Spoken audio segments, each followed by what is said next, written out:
পাকিস্তান যে আমাদের বন্ধু এটা তোমরা মানতেই চাও না, কিন্তু না, পাকিস্তানই আমাদের বন্ধু।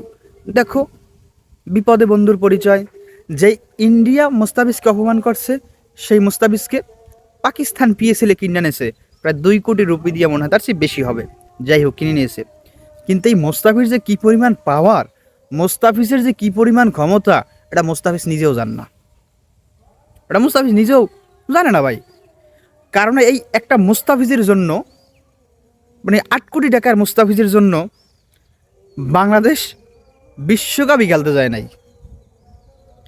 তারপর বিশ্বকাপের সবচেয়ে গুরুত্বপূর্ণ ম্যাচ ইন্ডিয়া পাকিস্তানের ম্যাচ হবে না, কারণ এই একমাত্র মুস্তাফিজের জন্য। শুধু তাই না, এই মুস্তাফিজের জন্য আইসিসির 6,100 কোটি টাকা লস হইবে। মাত্র মোস্তাফিজুর রহমানের জন্য 6,100 কোটি টাকা লস হইবে। কী পরিমাণ দশ নামাই দিয়েছে মোস্তাফিজুর রহমান।